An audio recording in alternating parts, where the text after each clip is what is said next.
this is small enough room that we don't have to talk about that. My name is Matt McGrory. I'm the Managing Director of Carrenza.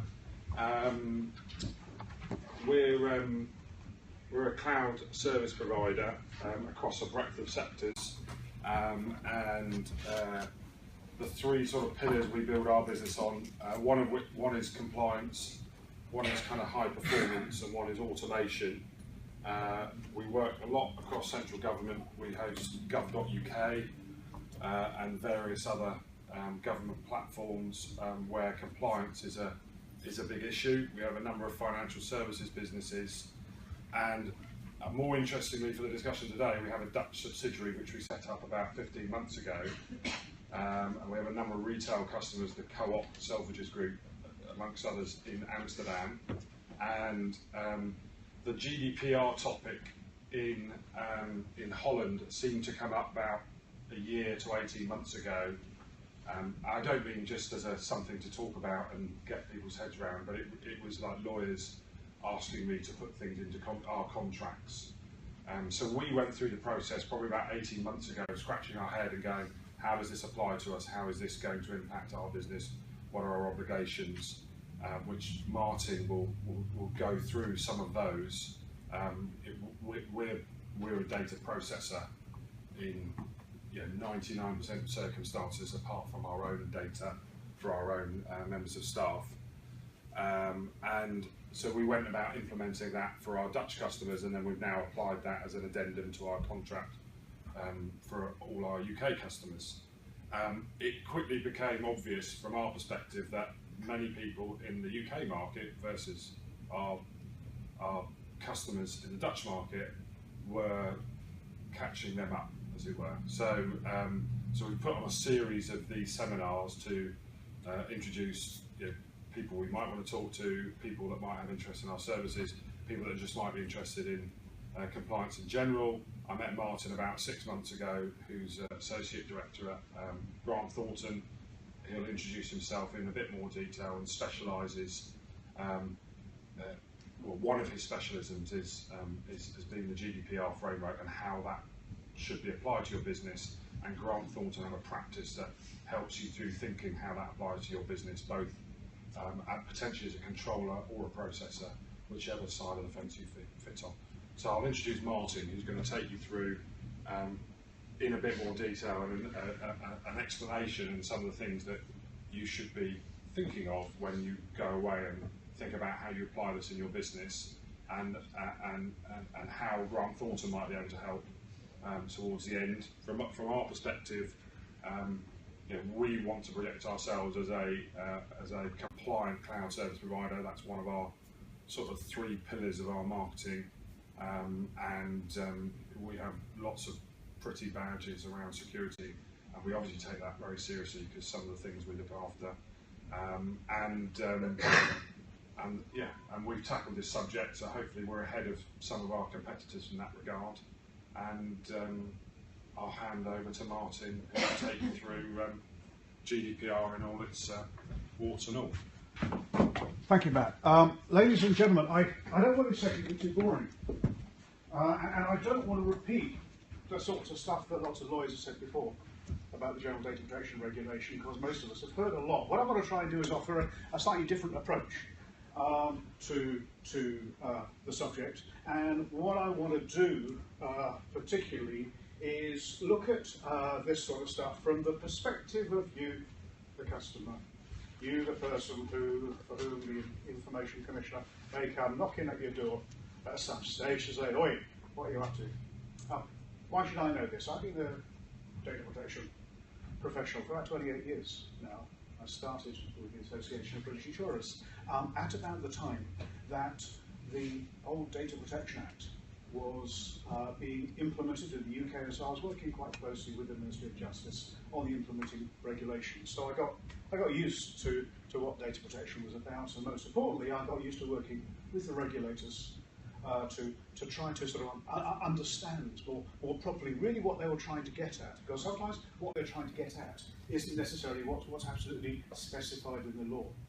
And as far as I'm concerned, I think companies should be more aware of what worries the regulators rather than necessarily every single piece that's in a regulation. We're here to talk about this beautiful document. My amulet for the past 18 years or so has been the old Data Protection Act, and in 393 days and 15 hours and 4 minutes, that is put where the sun don't shine, and this thing is directly applicable. I was one of those people who was involved in the discussions that led to the previous piece of legislation, the Data Protection Directive. And so, to some extent, I'm a little bit responsible for the mess that we've arrived in today. But I don't want to apologise too much, because I want to make it clear that what we're trying to do is have a big upgrade on what happened in 1995. And it's difficult sometimes to put yourself back to 1995 to think what the tech environment actually was like at that stage, and what the problems were that were facing organisations at that stage, and so what the legislation was like at that stage, which is why it's necessary for us to upgrade things now. At that time, I was working for T-Mobile one-to-one, so I was heavily involved in telephone technology. There are people in this audience with grey hair, some with dyed hair, some with no hair, some who were working in 1995. And when you were working in 1995, this was the sort of technology that you had. Those were the sorts of phones that you had, produced through companies like Ericsson, from Nokia, Motorola. Where are they now? This was the time when the phones, they all had external antennas. The technology hadn't developed to such an extent that you could have internal antennas. There were coloured screens though, and you used to get a green coloured screen or a grey coloured screen. And the reason for the screen was to help read the 2 or 3 lines of text that you could get. This is well before the days of WAP and everything else. When you got to work, this is the sort of stuff that you saw. Glorious Windows, 1995. We all remember how hard it was at home to try to log in. You know, that was the sort of stuff we're thinking of. When we think of who was in the room then discussing the regulations and who was in the room now discussing the regulations, these were the people that were in the room now discussing the regulations. So how many of those people did it actually existed and were operating in 1995? 2? Yeah. Which 2? Yeah, Not Google, no, just Yahoo. Mark Zuckerberg was about 12 in 1995. Look at what they've done now. So we were looking, when we were trying to regulate, we were trying to do things from a very, very different perspective. If there's just one more slide to remind us what 1995 was all about, this is how I remember it. It was the year the DVD format, was introduced proudly. Who uses DVDs now? Can you use DVDs now? Many of us would remember the O.J. Simpson trial, or possibly the Raspberry West trial. About the only bits of legislation rulings, significant rulings, that seem to have lasted since then, was the Bosman ruling in football, with 3 international transfers, and Disability Discrimination Act. That's about the only thing that we've got there. And talk about the only thing we've got. This is about the only bit of audience participation that we're going to have as well. Because here, at the bottom, are the 3 top-selling albums of 1995, and one of those 3 oversold the rest by a country mile, by about 2 to 1. We've got What's the Story, Morning Glory from Oasis, we've got Queen's Made in Heaven, and we've got Robson and Jerome. This is the only bit of audience participation that we've got, so please don't worry. Please stand up. All I'm going to ask you to do is stand up. I really am. That's right, please. And all I want you to do, stand up. And if you think that Robson and Jerome was the top-selling album of 1995, sit down. And if you think that Queen was the top-selling album of 1995, sit down. And if you think Oasis was the top-selling album of 1995, sit down. And it was Robson and Jerome by country mile. Absolutely unbelievable. Soldier, Soldier, I don't know whether you remember that show at all. Enchanted memory, absolutely amazing. But anyway, that was then. Let's go now. We all know this is going to come in force, and we all have heard about the fines. And the reason the fines were there was political. The European institutions were getting sick and tired of the extent to which companies were complying with existing data protection rules. So they thought the only way to ramp things up the corporate risk registers would be to give the regulators a huge stick that they could whack people with. And it's going to be really interesting to see whether they actually get that stick out at all. In the UK, some people are worried. Yeah, okay, the ICO can only fine £500,000 at the moment. You sometimes wonder, who is it actually going to go at and make larger fines? When you listen to the ICO's enforcement team, there doesn't seem to be a great thirst to go out there and start placing huge fines on organisations. They think that they've got other tools in their toolbox that are more effective to affect behavioural change. The big issue is this thing called accountability. That's the big thing that's coming in. And what that means is that organisations are going to be under a much greater, stricter obligation to show to their shareholders, the senior management team, the regulators, and possibly their companies, that their data protection processes and procedures are fit for purpose. What's that mean? I'll tell you a little bit more about that in a second.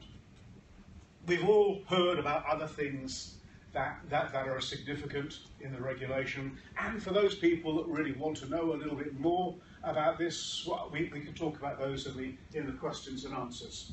But in a mixed audience like this, what I don't want to do is bore people who know quite a bit about the regulation and talk over the heads of people who know very little about the regulation. So I am happy to talk about any aspect of this during the question and answer session. I was part of the Ministry of Justice's Data Protection Working Group that was involved in forming the UK's position as we were going through the negotiating period. So we were trying to work out what it is we should be saying about this. And at the moment, I'm working closely with the DCMS on the regulations that are going to allow the UK to tweak parts of this piece of legislation. While it is directly applicable across Europe and in the UK, there are a huge number of articles where member states have got discretion.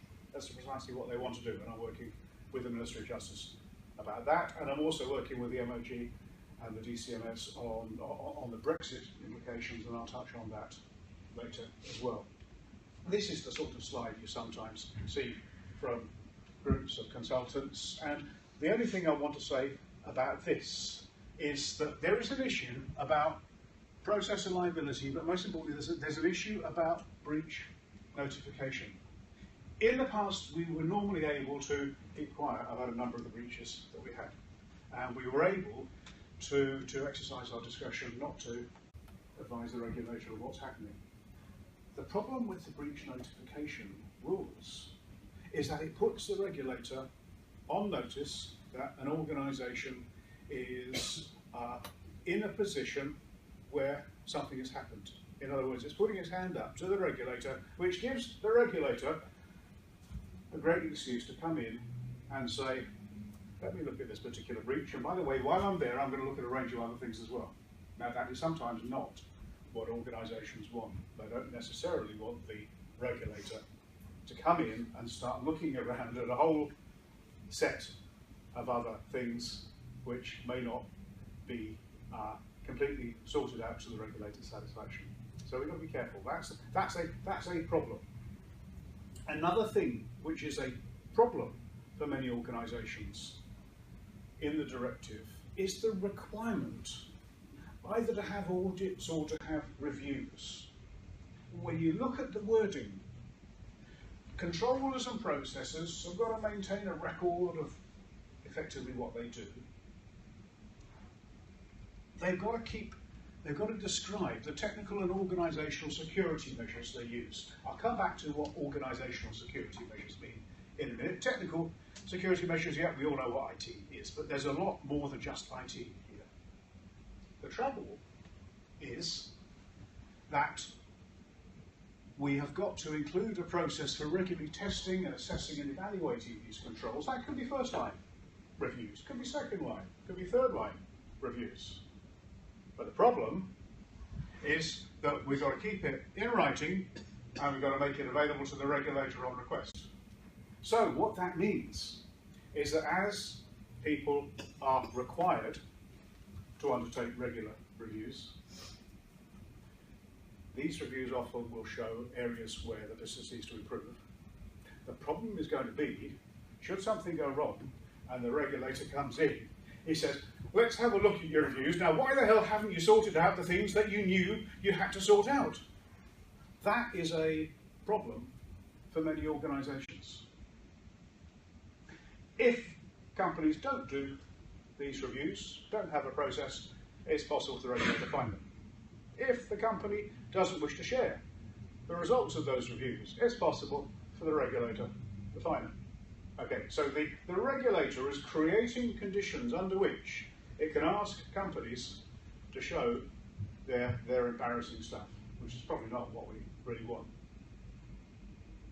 Something else has recently happened within the Information Commissioner's Office, which is significant. And the thing that's happened, which is significant, is that there's a new Information Commissioner. And the new Information Commissioner breaks the mould of previous Information Commissioners, because previously we had this historic reputation of appointing someone to be an Information Commissioner on a 5-year contract who knew nothing whatsoever about data protection or information, and it took about a year to get up to speed before they could become effective. The current Commissioner, though, Elizabeth Denham, breaks the mould because she knows her stuff. She has been a Privacy Commissioner in Canada since about 2002. She's cut her teeth fighting companies like Facebook, like Google. She knows her stuff. This is her when she was in front of the DCMS. Sorry, not the DCMS, the Parliament's Culture, Media and Sport Committee, just before she was formally appointed. She's clear. Her attitude towards oversight and enforcement is you start from a place where you educate, you give guidance, you do audits. And it's only then when things go wrong that enforcement action and fines should come in. That was last year. This year, same old story, really. She was in front of the Direct Marketing Association a little while ago. She's talking about the new legislation creating an onus on companies to understand the risks they create to mitigate those risks. It's about moving away from seeing the law as a box-ticking exercise and instead work on a framework which can be used to build a culture of privacy compliance. Okay, she's keen on frameworks. She's keen on organisations writing stuff down and knowing either how good or how grotty they are at data protection. The ICO is good at audits. It knows what to do when it comes in to see an organisation because that's what it's been doing for the past 8 or 9 years. The ICO has got an audit team and they've got an audit programme, and so we know what it is they look for when they come into an organisation.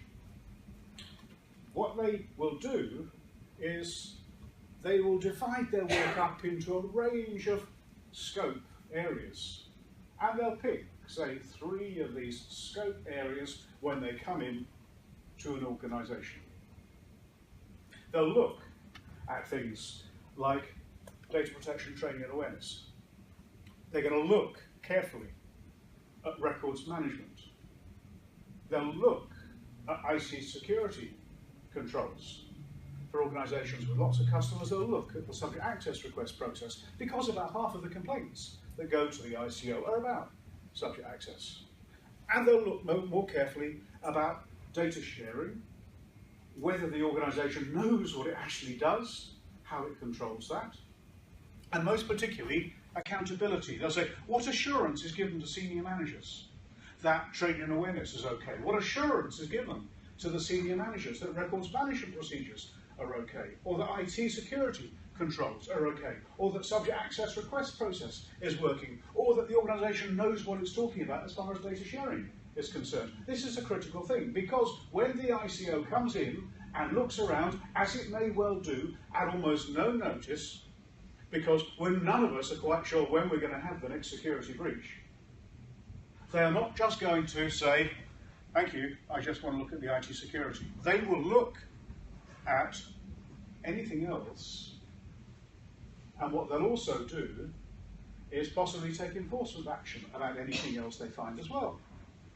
Some chums of mine at Brunel University had a security breach a little while ago. They lost a load of cardboard boxes that were on the 5th floor of a big multi-storey office block. They had to report that to the ICO. The ICO came in, they looked around, and they required the Vice-Chancellor to sign a public undertaking, not about the IT security controls, but because they realised that only about 8% of the staff had completed their compulsory data protection training.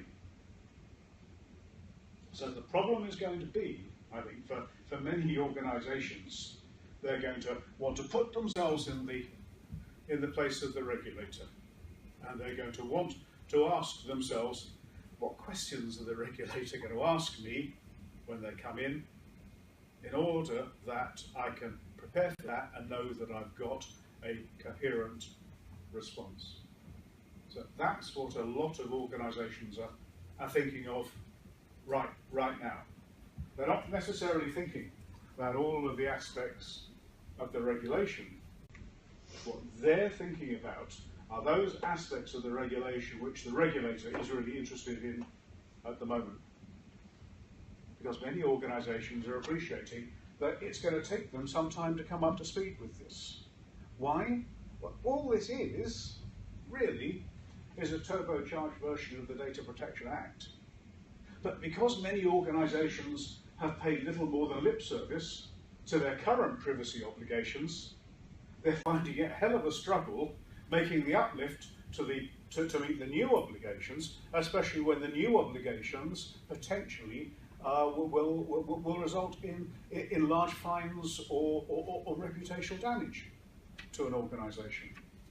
So for the first time, senior management teams and boards are realising that they've got to take data protection a lot more seriously than they've done in the past.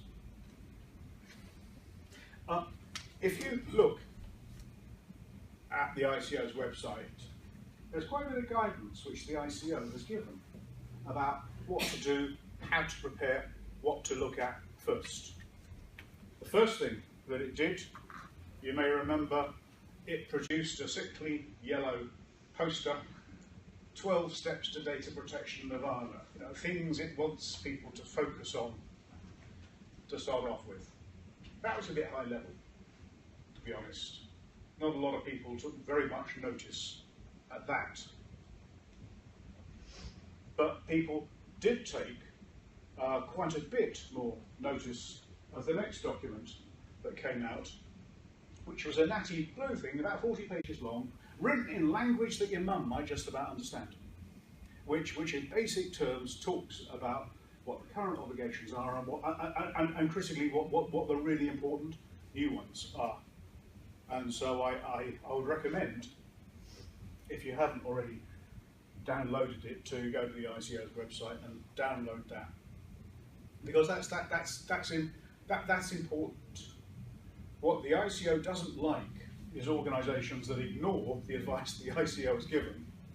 So for those that are trying to sort of work on this campaign, I would very much suggest that they look carefully at what the ICO said and thought, Christ, how do I implement that lot as a first course? Now, we have an elephant-ish in the room, don't we now that we have Brexit. And the issue is, for many of us, what does Brexit mean, and how much of this might I be able to tear up or not bother with because we got Brexit? As soon as the result of the vote was announced, the ICO hit the wires trying to letting everyone know that this was still something they should take seriously. And why? Because from an international perspective, it is far easier for companies to share data, to move data to other jurisdictions which have got adequate data protection controls. Adequate doesn't mean to say exactly the same controls. And adequate isn't necessarily something you define in law. It's something politicians decide, which is why when we look at the list of countries that the European Commission has decided has got adequate data protection laws, you think, Christ, look at that list. How is it there are 10, 11 countries on that? How is it countries like the Faroe Islands have been are adequate? How is it Israel is adequate? How is it bits of Canada is adequate? How is it Uruguay is adequate? You think, why do they look at those things? Why don't they look at the Philippines or India or places that people actually use? We've got to remember that adequacy is a political thing. So the Information Commissioner is keen that we try as hard as we can to implement as much of this as we can. Please remember when we hear from the ICO, they have a legal duty when they're talking to offer best advice. What that means when they've got to offer best advice isn't just legal advice or sufficient advice. They're strongly encouraged by the Act to promulgate standards which are higher than the Act. They want us to get up there even though the law is down here. Effectively, they can't take much enforcement action if we're below the legal standards, but their requirement is to advocate standards which are actually sort of far higher than those that are enshrined in data protection law. So we have to listen and we have to take a lot of attention as to what the ICO is saying, but we've also got to think sometimes, are we actually able to take enforcement action if we don't do precisely what the ICO is saying? Okay, so the ICO suggests we've got to prove our new laws have got to be adequate. What does the government think? It's difficult sometimes to work out what the government really thinks in terms of data protection. They are open to any views whatsoever. It is difficult to pin them down precisely and say this is what they want. The thing that is coming out from the MOJ is that all they want to do is create a situation where there can be unencumbered data flows. And that's a wide term. No one's quite sure what unencumbered data flows really mean.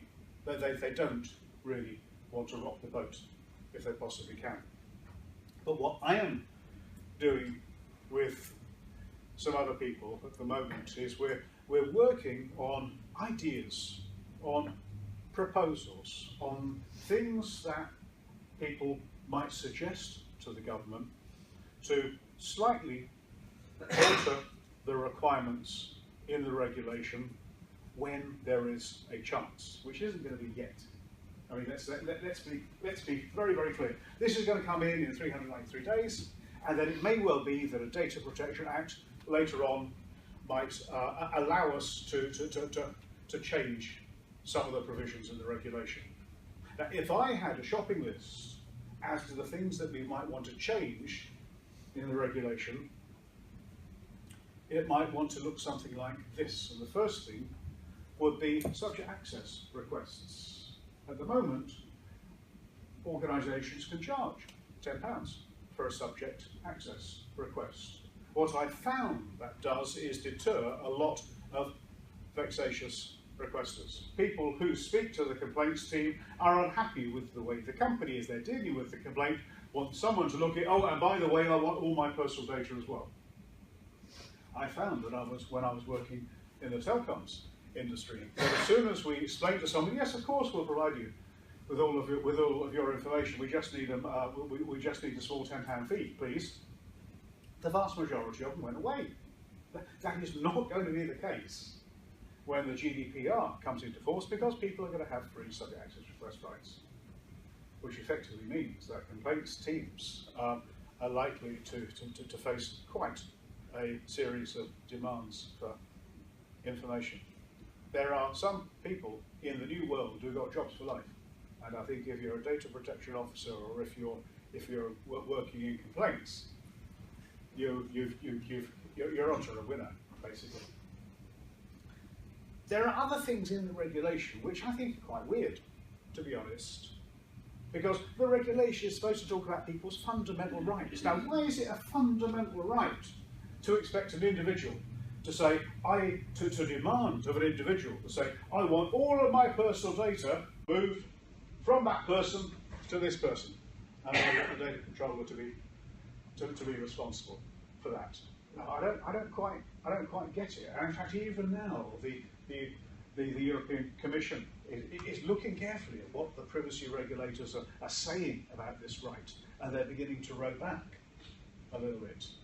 The aim of this data portability requirement was really in an age where it was difficult to move all your stuff from Facebook or from social networks over to another social network supplier. That was the harm that this regulation was originally designed to sort out.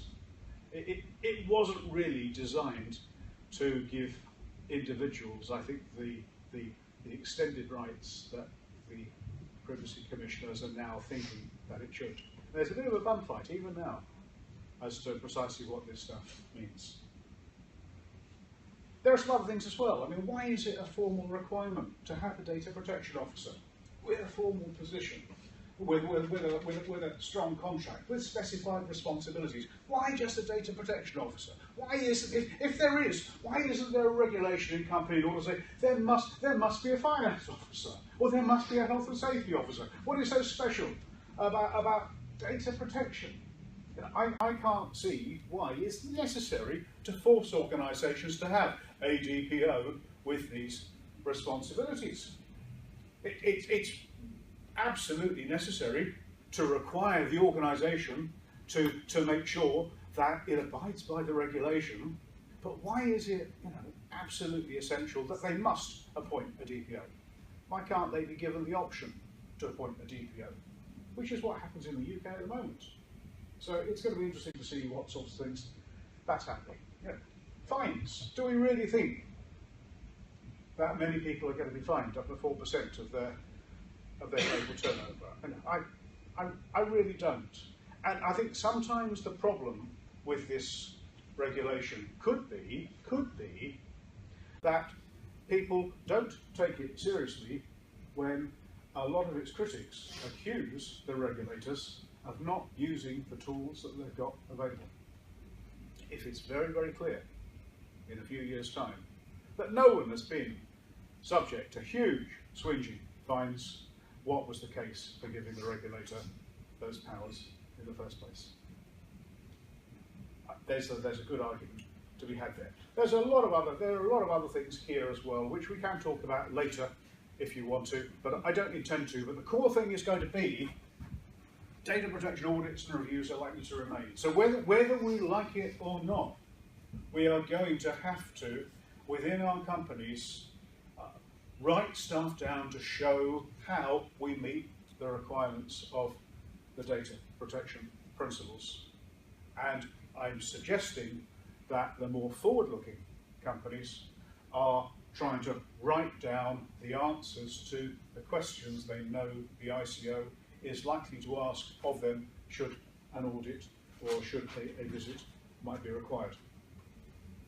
So companies and clients, this is not a hard sell, not interested at all in that, okay? But all I'm suggesting is that many companies are thinking, what am I going to do between now and next May? First thing they've got to do, I think, is provide evidence that they're actually doing something about this bloody regulation. That they are deciding for themselves which bits they are going to take notice of and try to implement and which bits they're not. In other words, they're going to look and they're going to see what risks are there that this organisation is prepared to accept. They're going to be looking and thinking, what new policies and procedures do I need to have in place by that time? What new controls do I need? When do I start producing a little bit of governance documentation so that the senior management teams can be more assured that the company knows what its obligations are and has got some cunning plan to actually meet those obligations? If you've got that, yep, then the champagne's on ice, all right. But there are three things, really, as far as what many consulting organisations, including ourselves, are doing at the moment, or helping companies. First of all, carry out the gap analysis to work out where they are now compared with where they want to get to once they've decided what their own risk threshold is. Secondly, crucially, getting an appropriate risk and control framework together. What are the key questions? What are the core issues that they want to make sure their company can meet controls? And then finally, for those organisations that need to change their policies, some are asking for help to get the policies done. Now, I don't need to sell this stuff for the simple reason that lots of organisations are trying desperately hard to do it at the same time. There are almost more inquiries coming in the office than we can deal with at the moment. The International Association of Privacy Practitioners reckons that the GDPR might require another 28,000 data protection officers to be created, to be trained. In other words, there is a lot of a thirst from companies to say, what have I got to do? And my guidance to you as far as what have I got to do is the first thing, pick up the stuff the ICO has been saying you should do and either do it or find some bloody good reason why you're not. But that's all.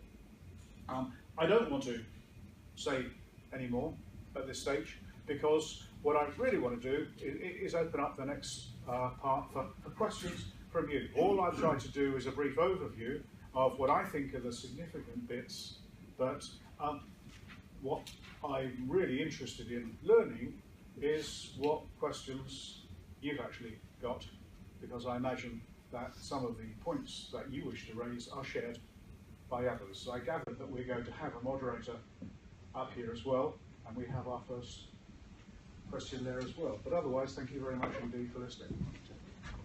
Thanks, Martin. So, can we dim that so we can see? Do you want this off? Yeah. Oh, you can do that. That's the easiest way. So we are live on a social media platform of some description. Periscope, Twitter. What's that? Twitter. Twitter. Periscope. Okay. Twitter, Periscope. I don't know if we had any questions. No, okay. No one's asking any questions at all. So, first question, yeah. Please. Yeah, I have two questions.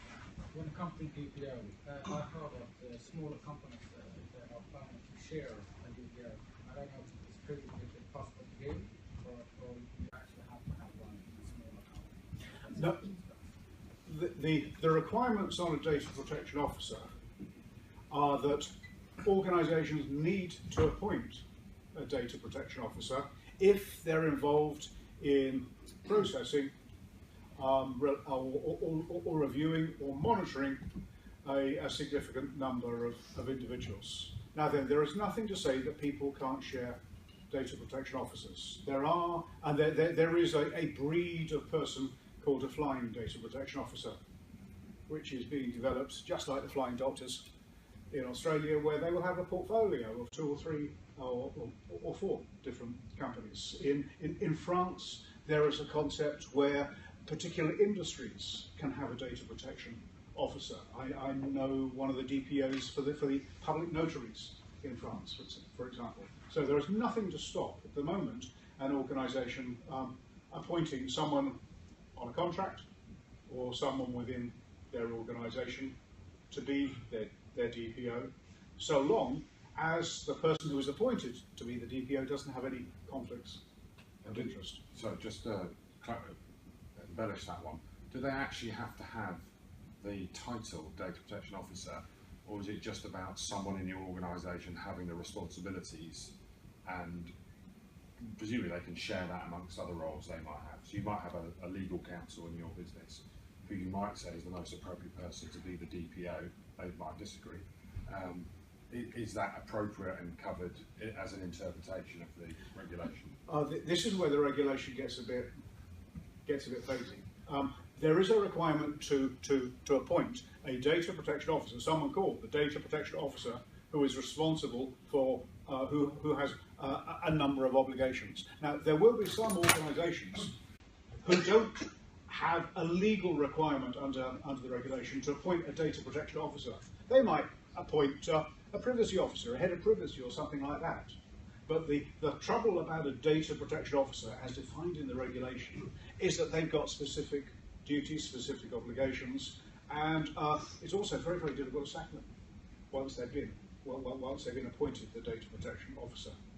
And so many organisations are thinking, do I really need to appoint a DPO? If so, who should that person be? Did you have another question? Yes, Yeah. I have a second question. It's a more of a technical actually, but it's relevant for when it comes to fines, when it comes to security breaches.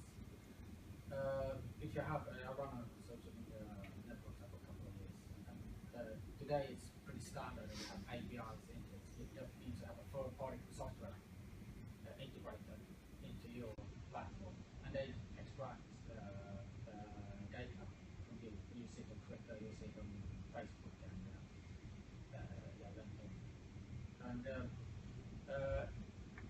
if there is a security breach, and they go through that software, the third-party software, and they can take information from your data that you have on your platform, who needs to pay? Is it the platform owner? Or This third-party provider was only able to access my data because of you in the first place, and why the hell didn't you take more effort to satisfy yourselves that the people you were sharing data with were appropriate and were secure? That's the regulator is going to look at harm, and they're going to look at how the harm was caused, what the proximate cause was, and they're going to look at what the papers may be saying as well, and they will try to blame anyone they possibly can. I think it's very, very difficult for someone in your position to try to claim, no, I'm not responsible for this. So it was some third party. yeah, but how is a platform owner going to be able to secure that they have provided all these files? Another company, where because it's done so easily today, they can create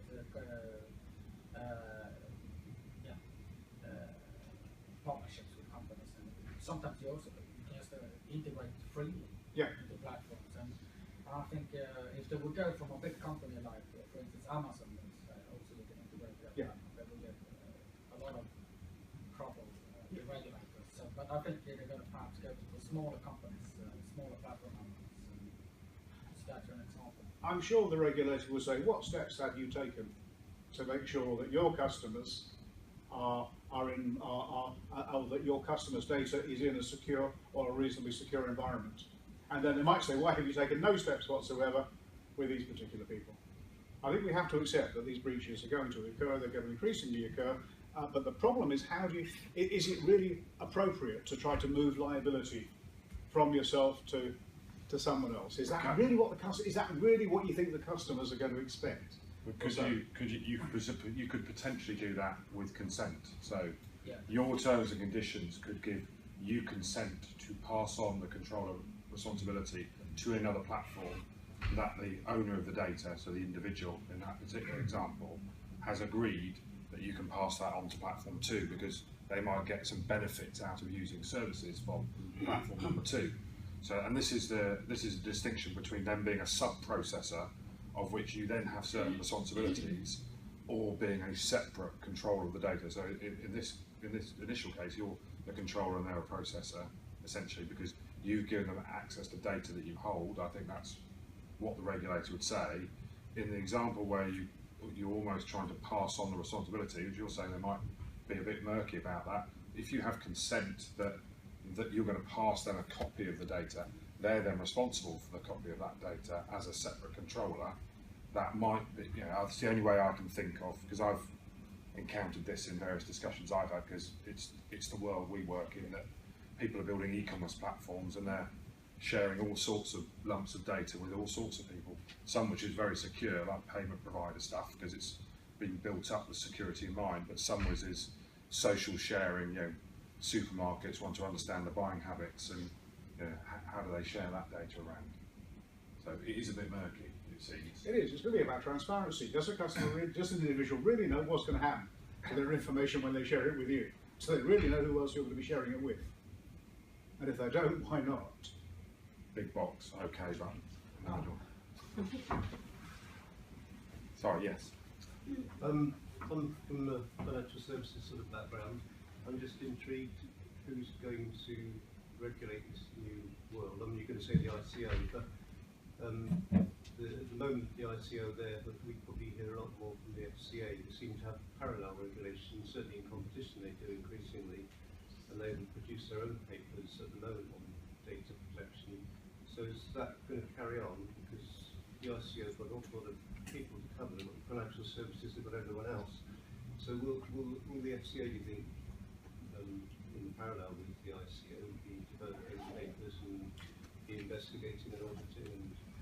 At the moment, there is an agreement between the FCA and the ICO as to who takes the lead in particular investigations. Right. And in the past, the deal has almost been that the FCA will take the lead in a number of investigations because the FCA has got higher finding powers than the ICO had. The ICO can only fine up to £500,000. The FCA can go way, way, way beyond that. In terms of staff, the ICO has only got has got less than 500 staff. I was talking last week to the Financial Ombudsman Service. The FOS has got something like 4,000 staff at the moment to deal with the complaints that they're getting.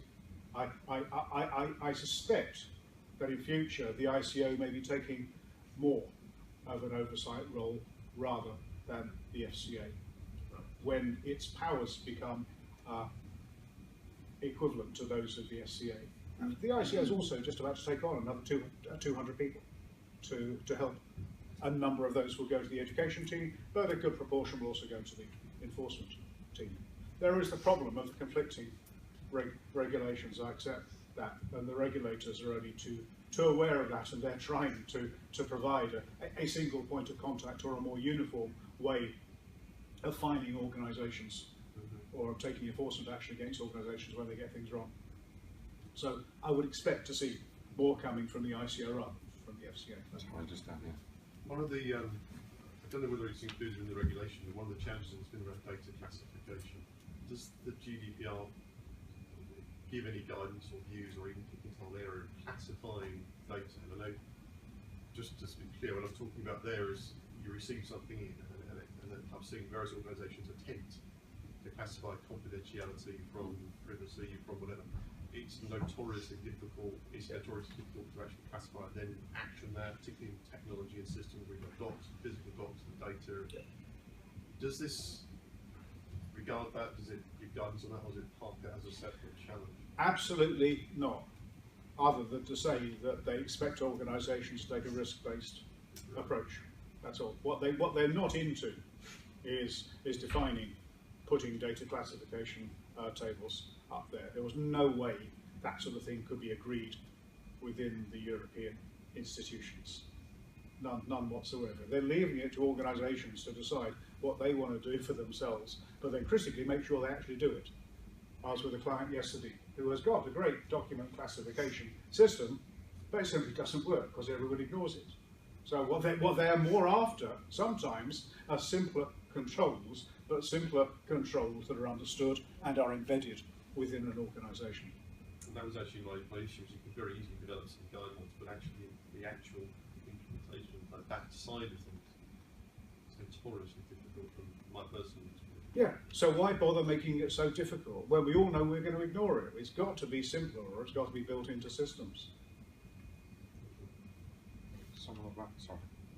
Go on, you go. The enforceability and liability thing that carries on the question there a bit. From our position, we have a number of businesses, we represent businesses in West London. A number of those businesses are operating with registered companies outside of the EU, that's outside the UK, within India.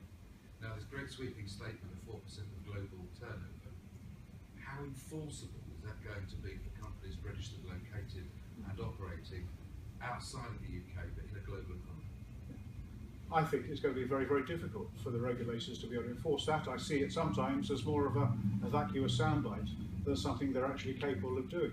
However, at least it puts it on organisations' risk registers if things were to go wrong, that they may be subject to particular penalties. So they will be in exactly the same position, no doubt, than if the tax authorities or if another law enforcement agency were to go after them. It may be very, very difficult. What they may do, though, if it was particularly egregious, was wonder whether they were actually allowed to trade within the European Union, or whether there might be steps that could be taken to prevent them from trading within the European Union. You see what happened to Pirate Bay. It's not that easy to find Pirate Bay anymore. So there are plenty of ways, I think, that people can use soft enforcement measures to do this. The critical thing there, of course, is also about individuals. How much harm is going to be caused to individuals? And if enough harm is caused to individuals, they're simply going to walk away from that service provider once something has gone wrong, or at least one would hope so. If you look at the TalkTalk breach recently, well, it wasn't a recent breach, but it was their third. It was the third time they had been notified of the thing that led to the data loss of losing however many million records. They got fined 200,000 quid. Now, sorry, 400. Oh, 400. Well, it's two lots of 200,000. But 400,000 versus, I mean, there's probably more damage to their reputation as a result of the bad press. But it was almost like the bad press drove the fine, and the fine, I imagine, I mean, I'm not well versed in their accounts, but versus their annual turnover was pretty pitiful. And you know, how robust was the thought of that fine in making the senior management of that organisation, when the first breach happened, go, right guys, we've got to fix this, we've got to make sure this doesn't happen again. But with TalkTalk, it's not just a fine, it's who was in front of Parliament. It was Dada Harding, it's the chief executive, who's suddenly up there to explain what's going on within their company. And then you can see the reputational damage that is caused to someone like TalkTalk when someone is poorly briefed and they appear before a parliamentary committee and they're not able to answer questions to the satisfaction of the MPs. So now breaches are moving away from just a security team, and it's becoming, and thanks to TalkTalk, it's becoming more expected that the most senior of the managers will be there facing a hostile press and a hostile set of customers. And not that many senior managers really want to put themselves in that position. So with a bit of luck, they'll put more pressure on the organisation to provide assurance that the company is good enough at its data protection policies and procedures. So when something goes wrong, it can apologise for that, but explain that that happened despite the measures that were in place, not because there weren't any measures at all. Sorry. You mentioned increased responsibility and potential liability for processes. Yes. Over the years, my experience has been that data controllers will impose obligations on data processes that go way beyond what they're required to do Yes. under the current legislation. They'll also look for unlimited liability indemnities and the like. I think that's likely to increase with GDPR. I would be interested to know if either of you or anyone in the room has greater insight than I do as to the response from the insurance sector. Suppliers need to process data for their clients. They need to accept a level of obligation. Essentially, that risk needs to be insurable. Is this covered by professional indemnity policies? Is the insurance sector stepping up on this or not? You may find that the insurance industry isn't necessarily stepping up because it sees a whole range of claims coming up because people have got grotty procedures and it doesn't want to do that. In the States, insurance for breaches is more about the cost of dealing with the breach in terms of how much does it cost to send letters out to customers, to put those customers on credit watch programs and things, rather than reimburse the company for potential loss of business. And that's probably the way things are going to move in this country as well. Because underwriters are getting particularly worried about knowing how good or how grotty an organisation is at its data protection controls. With regard to your issue about what they're doing with their processes, I'm certainly aware of a number of organisations that are creating third-party reviews now, so that they've got more evidence that their third parties are up to the speed. And that means that their purchasing departments need to have a better grip on who their processes actually are. And that is an exercise which is taking a lot of companies a lot of time. That's possibly one of the benefits of the regulation, where it is encouraging organisations to be far more aware of where their information is going, what the flows are, in order that they can make sure that there are right legal safeguards around that, and when appropriate, there are regular audits or provisions for audits for that processing activity too. I mean, we have obviously asked the question of our brokers, can you cover us for this? And so far the answer's been yes. We haven't gone to them with a enormous value, liability cover as yet. I know that 20 million is theoretically the upper limit, but most people are taking a reasonably pragmatic view that we don't have a global turnover near Talks or Shells or BP, so the risk profile for an organisation like us has meant that they've been able to say, yeah, we'll cover you for that liability. I also think it's obviously having a broker for some time helps, because you have a track record of never having claimed for a decade. They have a warmer feeling that you're not suddenly going to turn up with lots of claims next year just because GDPR's been implemented. We did have to fill out a questionnaire, so they did ask, do you have this in place? Do you have a data protection officer? Some of the questions. So yeah, that was a broker, so presumably they have a better view because they're dealing with a number of insurers, so they potentially amalgamate all that together. I work with some organisations in a similar position to you who take the view that there's no point insuring because basically it's game over if they find themselves up with a claim. But I have other organisations who say they prefer to have cover, so it's interesting to know what you've done and the response you've had. So we've been able to get cover. Excellent. Yeah. Sorry, over there.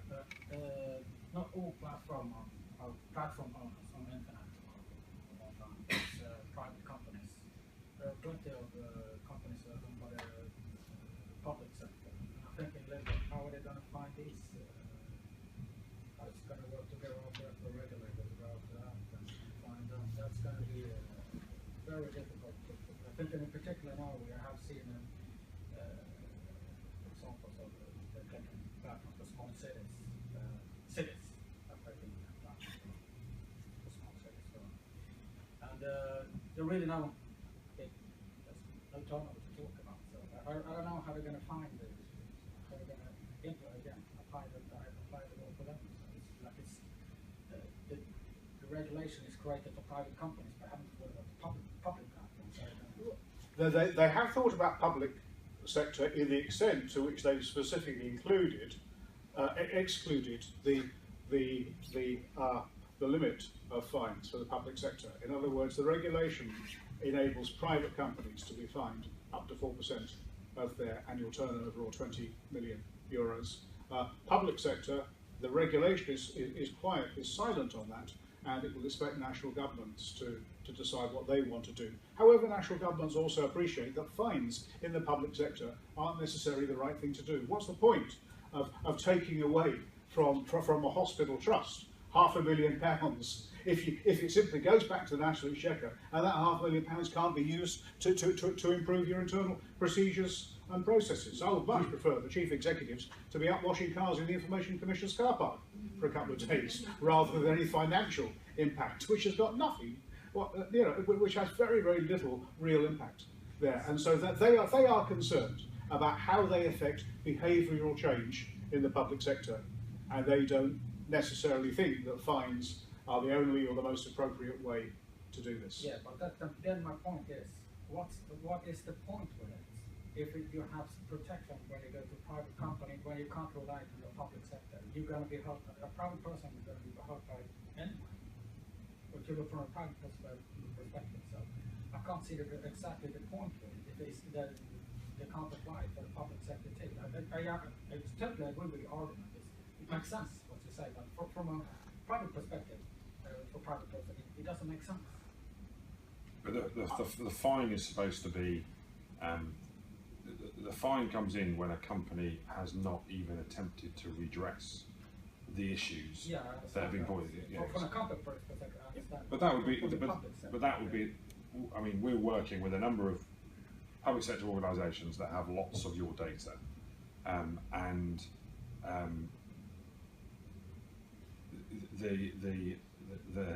the first people that these types of regulations are, I wouldn't say enforced on, but are communicated and educated to, they educate themselves first. So most of the public sector have got, that are dealing with these sort of things, will take this seriously, and you know, it's more an enforcement thing. So the fine, you know, the fine doesn't matter, because before you've got to the fine, you've got an internal government, you know, organisation. I'm not sure where legally the ICO sits in the legal framework of government, but you've got a government organisation telling another government organisation what to do.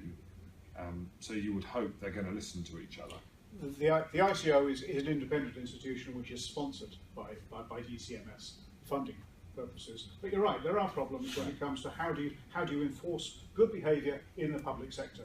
Some people have lost their jobs as a result of it. The DWP scandal, where all those records were lost. The DWP, that unit lost its job.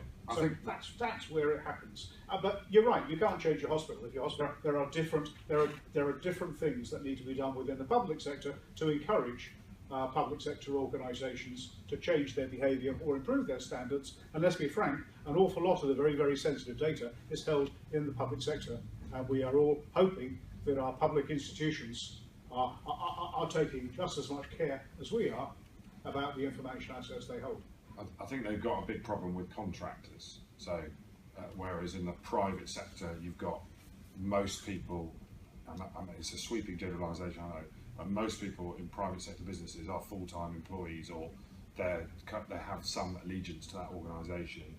A lot of people we come across in public sector, they are IR35 regulations seem to have pushed that out. But there's lots of contractors brought in, especially in things like digital transformation projects, and they will hop from department to department. So I think that's a bigger risk of then there's not a what's it called? There's not a continuity of people looking after these risks. On what I perceived as your initial slide, the slide that talked about what might happen if we change the data protection legislation post-Brexit, you had a bullet point on fair processing notices and legitimate interest notification. Under the GDPR, as far as I understand it, there is an exemption where information is not obtained from the individual data subject, whereby if it's, I can't quite remember the wording, if it's not possible to give them that information. I would be interested if you have any further views on how an organisation would go about determining. I work with an organisation that gathers information from public available sources. Yeah. So how would they determine that it's not possible to inform the data subject of the legitimate interests and the various information that's required? I don't know if that's an aspect that you've looked at at all. There is something in the regulation which requires, in privacy notices, an organisation to give the applicant an idea as to why an organisation needs or is going to process this data. It may be doing it because the customer's consented, or because there's a contract, or we're talking about a contract, or because it's within the organisation's legitimate interests to do that. And there's a new piece which is coming up, which requires organisations to explain what that actually means. Many people think this is a piece of gobbledygook that is very, very difficult to understand, and you sometimes think, why? Why put even more stuff in a privacy notice that no one reads in the first place? There is an issue about augmenting data. It's come up particularly in the charity sector recently. The Information Commissioner's Office has been surprised at what charities do, in the sense that charities have been asking donors for information about themselves, and then it's been going off to third-party providers, and it's been augmenting that information. So if a donor decided just to give his name and his address, his email address, the charity might have gone off and tried to find his phone number, and then append that to the record and then start phoning them. This is something that the ICO has thought was underhand, particularly when the charity was never explaining that they were going to publicly available sources to enhance the information you've got. Because as far as the ICO was concerned, if I didn't want to give you my telephone number, you weren't supposed just to go off and find it. That will be an unwelcome surprise as far as I'm concerned, particularly if you didn't tell me that's what you were going to be doing. So there's a lot which is coming up about how can organisations be more transparent with individuals as to what they're doing, often to head off the complaints that you might get from an individual who said, what the hell are you doing? I didn't realise you were going to do that. I just asked for a subject access request. Look at the stuff that you know about me. I didn't expect you to know that much about me. That's not fair. And then they'll complain to the regulator, and the regulator will say, right, how transparent have you been about what you're up to? Outside the charity sector, there haven't been any cases of enforcement action. Well, the ICO, Elizabeth Denham said recently she's moved away from the charity sector, she's gone right on that. Yes. But it's Yes. exactly that kind of activity. Absolutely. And that happens in other sectors as well. Yes. Exactly as you've described. Yes. And I think that, as far as I can tell, there's been a misconception to date, which I don't think has changed under GDPR, that public available data is fair game, which I don't think is the case. As a data controller, once you go out and collate it and you start to use it for whatever purposes, it's personal data in the same way as any other personal data. So I think it's a bit of a challenge. Yeah, the noose is tiny. There was a time in marketing you could sell your lists to carefully selected partners. The ICO doesn't like the phrase carefully selected partners. What's that? I mean, as far as we're concerned, a carefully selected partner is simply one that can afford to pay whatever we're charging to sell the bloody thing. So they're changing that. They're trying to place a greater obligation on organisations to be more transparent about what it does. That's all. Which is sometimes, in policy terms, it's difficult to fight against, and you're not really going to find very many politicians who are prepared to stand up and say individuals don't have a right to know what an organisation does. So it's a debate which I think is going to go on for some time, and we're just going to wait with glee to see who the most egregious offenders are, and where in policy terms the ICO is going to take, or what industry it next wants to take on to provide an example of. Will it be the insurance industry? Let's see. So we've got, a couple of minutes, last couple of questions at the front. So to your point earlier about the GDPR light opportunity, why is there a need to develop, to pull back from what the GDPR is, if we still see organisations effectively being ill-behaved? You know, I think I'm coming from the other side of the fence, and sort of EFF approach of things. I actually think companies do need a strong objective regulation, and I don't think it should be weakened. So I struggle to understand the reasons for and the reasoning behind looking to develop a local weakened variant of it, if the organisations that are being regulated are the ones that genuinely are problematic. Yeah, I think it's because what the DCMS wanted was a regulation which was fit for purpose. rather than one that was overly burdensome and bureaucratic and didn't really give proper protections to individuals. And so there's nothing wrong with having a reasonably high level of adherence or requirement, but it hasn't got to be as specific as is in the regulation. You can allow companies to decide how they want to meet the requirements of the regulation. For example, point 2, Yeah. About dropping the right to decide who your data controller is to move things around. I don't think that 10 years on, that organisations are sufficiently well behaved for that not to be a prime directive, basically. I think that's really important. The right to portability I was talking about was where an individual can say, rather than I want you, the data controller, to give me all the information that you've got about me. They're really saying, I expect, as a fundamental human right, you, the data controller, to provide all the information about me to another data controller. I don't see why it's necessary to require that. Why can't the regulation just require the first data controller to give everything to you so that you can then decide who else you want to give it to? There's things like the direct debit. The banks have got to do to swap information from bank to bank to make it easy. If they had to give it to you and then you didn't have the requirement for them to pass it to each other, it'd make your life misery. But you think, why force it? Why place an obligation on every data controller, or most data controllers, to do this? Many organisations are going to do this despite, regardless of regulation. Yeah. If it makes good business sense, I imagine that's what good businesses are going to do. I know, but because the bank themselves don't want to do it because they're giving their customer away. People are having to force it on them. Well, you look at Ofgem, the energy regulator, they've had to do it with, so you can move your gas supplier. They put it in place, must have been 10 years, water is same. Where competition requires that companies are forced. But they're being enforced by their own individual regulators in that industry to do that. So Ofgem didn't enforce. You're asking why should people Yes. where people should be required to do it. It comes to, is it a fundamental human right, or is it something which is just nice to have? These sorts of things I think are just nice to have, rather than fundamental human rights.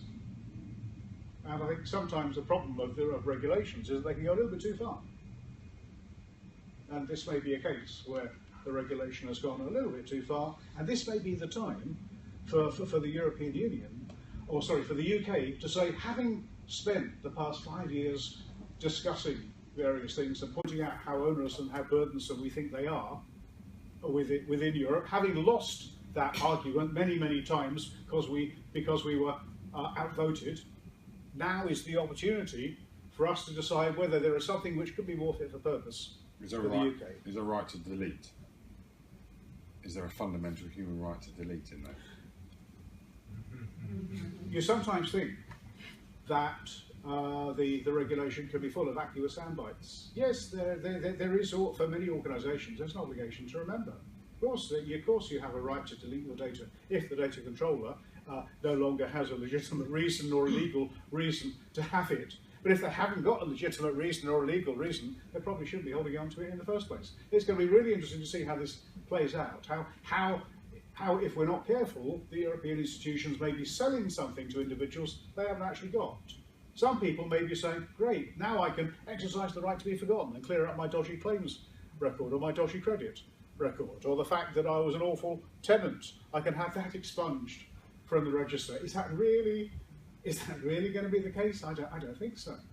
It was designed, I think, in an era where what they were trying to what they were trying to look at most carefully were things like social networking firms, maybe Ashley Madison, that sort of stuff, where you were putting things on websites for social purposes, and you would hope that a lot of this private information will be deleted as soon as you wanted it to be deleted, and much to your horror, it wasn't. But many businesses in the room, their business model is very, very different, and it's going to be really interesting to see how someone is going to be able to go along to a bank, a building society, an insurer, any regulated industry, really, and say, I wish to exercise my right to be forgotten, and I want this lot forgotten. I think they are going to find it quite difficult to do that. Last couple. Yeah, have you done any work modelling the investment costs for businesses to comply with GDPR and how they vary between scale of business? So for example, particularly SMEs, which area is investment costs, whether it's technology spend, hiring a DPO, the resources required to change processes have you do you have any conversational feedback from clients or how SMEs in particular are dealing with the changing legislation? No one's really been able to do this because everyone starts at a different level. The problem here is that if organisations just comply with the Data Protection Act at the moment, then people will be able to sort of reasonably easily cost what the delta would be to get up to the new level. The trouble is many organisations don't comply with the Data Protection Act, and so they've got a hell of a lot to do so that they can be satisfied that they are now doing what they were supposed to be doing since 1998. I think that the biggest costs, rather than IT costs, are likely to be in the records management area environment, where for the first time organisations have got to be much clearer as to what information they've got, what the information assets are, who the asset holder is, where it's flowing. I don't see too much in the way of technical costs. I think more of them are in organisational costs, when the organisation realises for the first time in many cases that it's going to have to take this stuff more seriously than it's ever done in the past. I can go onto the Company's House website, for example, and I can look at a company ownership and see someone's name, which is obviously personal information. And address. Sure. From a sales and marketing perspective, it seems, particularly on a B2B level, that from what I'm reading, it will be impossible for anyone to record a prospective interested customer. So you would look to contact Mr. Smith, who is the marketing director of a company, to speak to them without getting their consent first. I mean, how on earth is this possible? I don't think so. Legitimate interest. I don't think so. There are some rules specifically about electronic marketing, but they're not as strong when it comes to postal telephone marketing. Okay. We're going to see what's happening in the PECA regulations. The privacy and electronic communications regulations are currently being revisited, they're being reworked, and it's going to be interesting to see what happens as the rules for business to consumer marketing and also business to business marketing change. There was a hope that the PECA regulations will be agreed and will be enforced at the same time as the General Data Protection Regulation. It is now almost certain that that's not going to be the case. I think at the moment the Maltese have had the presidency of the European institutions, and they've managed to have, I think it's 1 or possibly 2 meetings on data protection in the last 6 months. So not a lot's happened. Next one up is Estonia. Estonia are going, I understand, are going to be more active. I think they've penciled in something like 4 or 5 meetings to talk about the PECA regulations. And of course Estonia is a country which is much keener on developing policy in the information field. So let's see what's going to happen.